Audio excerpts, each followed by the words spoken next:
You have arrived at the show that dispenses with disinformation, misinformation, fake news, and even conspiracy theories.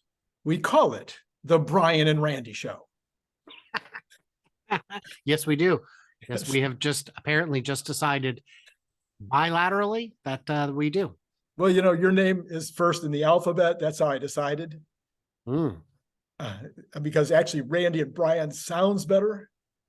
Of course it does. R&B, baby. It's got a ring to it. So let's do a little advertising for you. All right. Right now, we're going to do a little advertising for you. Number one, I understand you're going to fly, drive, take a train, fly. You're going to fly down to Austin. There's something going on down there. I'm not 100% sure what, but you don't have a ticky. I do not have a ticket to get in. Oh, no, I've got a ticket for the airplane. I use miles for that, but I do not have a ticket to get in. I am going to be in Austin from the 28th of this month through the 5th of December for the Cybertruck delivery event. Oh, that's what it was. Yes. Yes, that little thing. Yeah, it would come to you. I didn't want to spoil the surprise. And to shoot a bunch of other stuff while I'm there. I've got some contacts there. I know pretty much everyone there.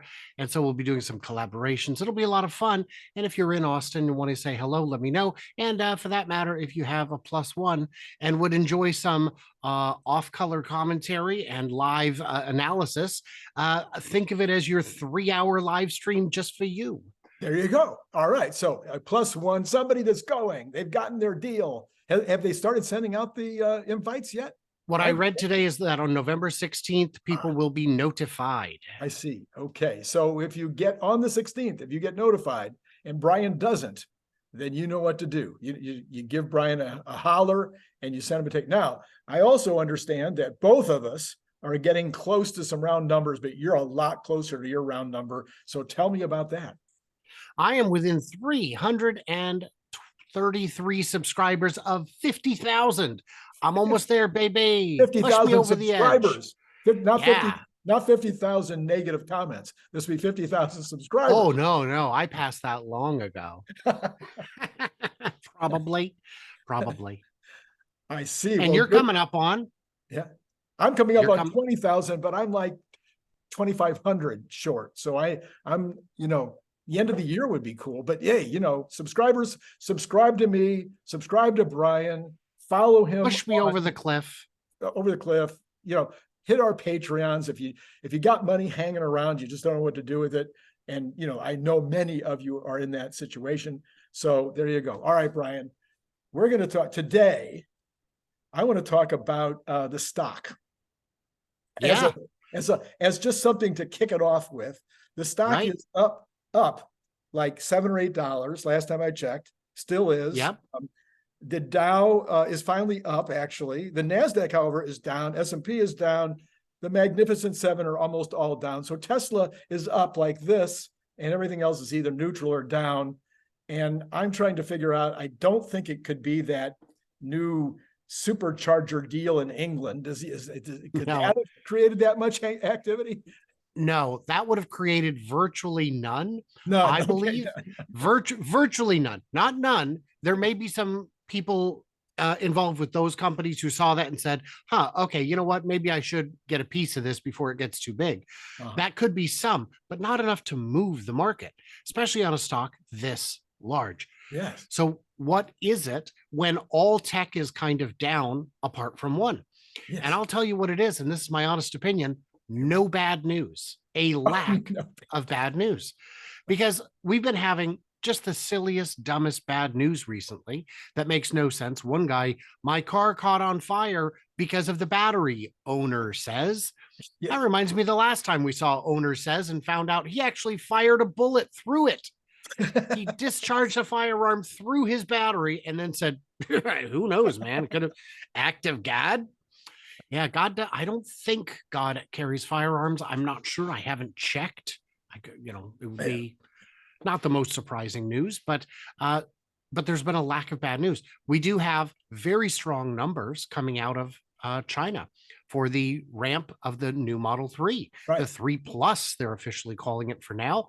The 3 Plus has ramped back up a lot quicker than some expected. Right. That We're bodes almost well. back. We're almost back to records. And in fact, we had the record month since April for China Yeah. in So October. Yeah. yeah, so that bodes very well. Right. But not just for China and not just for the European market that gets it, but for the upcoming refresh in the US as well. That hints that there will be less downtime than some were fearing, especially after the prolonged downtime for the Models S and X when they retooled. Those were what was going on. Then you've got the in terms of those sales, um, the big EV demand peak you've been Yes. hearing about. Yes. That's so dumb because you'll notice when you look at it, what is it? The used car guy or the car dealer guy on X has posted a chart saying, look at these days of inventory from all these manufacturers. Some of them have, 200-300 days of EV inventory. Right. They just can't sell them. It's over. It's peaked. And you look at it and you're like, right, I'm noticing a trend here. These are all cars that are not the best value proposition. The EV adoption continues to climb. In 2010 or 2020, it was at 5% of the global market. 2021, it was at 10% of the market. 2022, it was at 14%. And this year already it's at 17, and we've got a strong Q4 coming in. So the demand has not peaked. The demand for overpriced, underperforming, frunk-free garbage may have peaked. Yeah. Interestingly, on his list, there was also Model 3 at like 110 days of inventory. And I'd be very curious to know where that number came from because I don't believe it. Yes. That doesn't sound right at all. And I don't know how a car dealer guy would have access to that information in the first place. I'm sure he got it from some chart somewhere, but I'd also like to know where they got it. So if everybody else is struggling to sell and one company is not struggling to sell, or which one are you gonna? Or one US manufacturer, because I don't notice that BEV or BYD rather seems to be struggling, or even NI or some of these other folks in China don't seem to be struggling. And even we have the Korean folks, they seem to be doing fine too. They've even just announced another factory. So it seems like they're doing okay. Volvo posted a profit on their EV division of 9%. Guys, wake up. It's happening. It is real. And EVs, you can argue that they're not the future, but they are because you can see all of the petrol bans around the world being mandated. Some of them as soon as 2030, others, a lot more of them coming in 2035. And if you can see that those are real, and some people can't, some people say, no, those are political moves. They will change. They always do. Do they? If you believe those are real, which many investors do, you're going to look to a leader and jump in. And the only reason Tesla stock is at the low level it is right now, I believe, is because of sentiment being a bit muted. Yes. If you're looking at the moonshots like FST, which I still consider a moonshot, having had quite a bit of hands-on experience with it, I would say the faith you may have put in Cruise is gone. You would have to be crazy to know what you now know about Cruise and think that that is the future of autonomy. It is now apparent just how gimmicky it was. And it's unfortunate because I believed it too. I was very encouraged by it.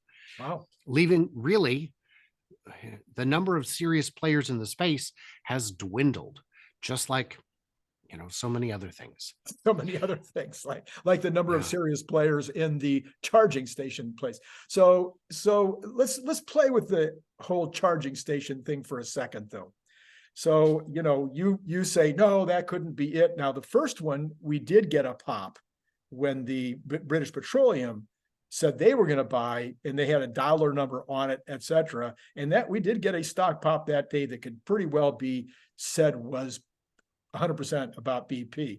So the fact that we have a second company now coming on and saying, no, we've got to buy these chargers also, I would maintain there's at least a chance that the market is saying, oh, okay, this is not a one-off.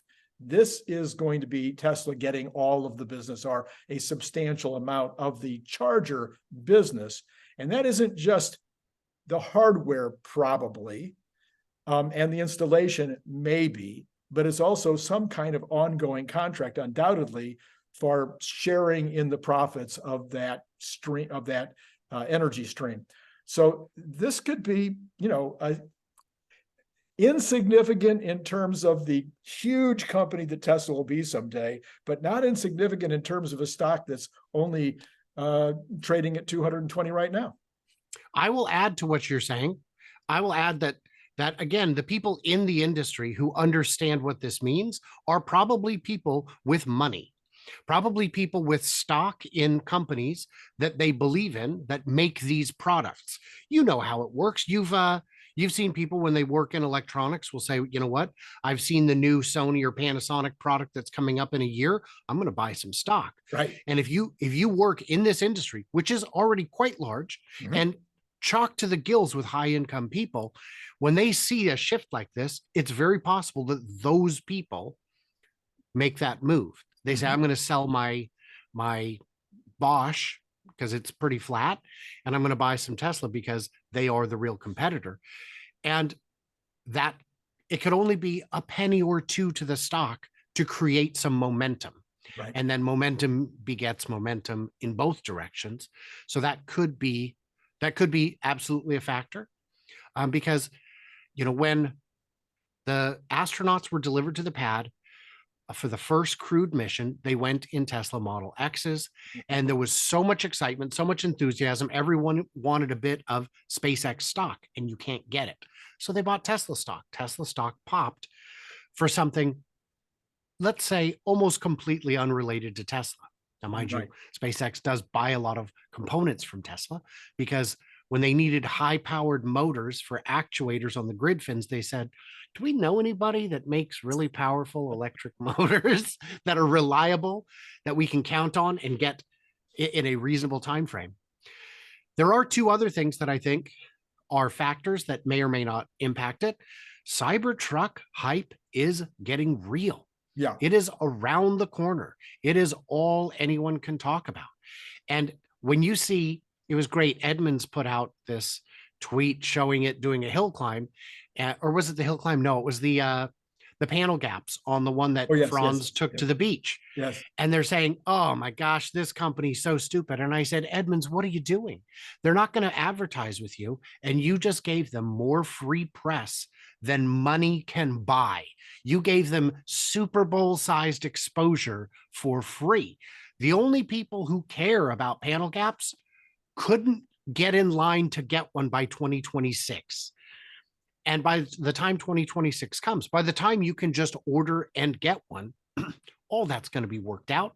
And from what we've seen of the actual production builds, those gaps are already gone, baby. Yeah, you're complaining about a literal prototype. Was that the Barron's picture, or was that the electric car show in Texas? One of them, they showed a Cybertruck that was just like perfect in every single way. The finish, everything looked amazing. The one at the Electrify Expo, where they took it out and tooled it around, you got to see the four-wheel steer in action. That one, to me, looked perfect. It looked as good as any car. And in the meantime, I mean, you're playing right into the hands of a marketing mastermind. And by the way, thank you for your service, Edmunds. You've done a great job. But the Cybertruck excitement is building. And I think among retail investors, that's a big deal. I think among institutional investors, they may still be hesitant, but it's starting to get real to them. And with those guys, you only need to convince one or two to create a visible difference in the stock price. Even if it's, again, a couple pennies, one buyer can do that. That was one of the groups that I was thinking might have been impacted by this. Is the company EG? I don't live over there. So something like that. Right. I think that's the name of it. EG, and they have they have grocery stores as well as they have gas stations, and they're putting up 20,000 pumps, and they've only got 600 now. So that's not insignificant. They didn't give a dollar amount. They didn't say it was all going to be Tesla, but maybe. And so, yeah, an institutional investor, that's the kind of thing an institutional investor can put in his spreadsheet. It's a real thing. And then begin to extrapolate that in his mind, that if it's these two, oh, I think there's also one or more in China was reported the other day. I never reported on that, but there's one or more companies in China that are also buying the Tesla for their gas stations. What I had seen in China, and this may be different news, was that they are opening the supercharger network to GM/SAIC cars. Yes. Which would, and again, we're only talking pennies a car, right, but millions of them, not necessarily GM, but of the SAICs, yes, there's a lot of cars. Yeah. There is one last big catalyst we haven't discussed, Randy. Yes. V12. When is it coming? Have you heard?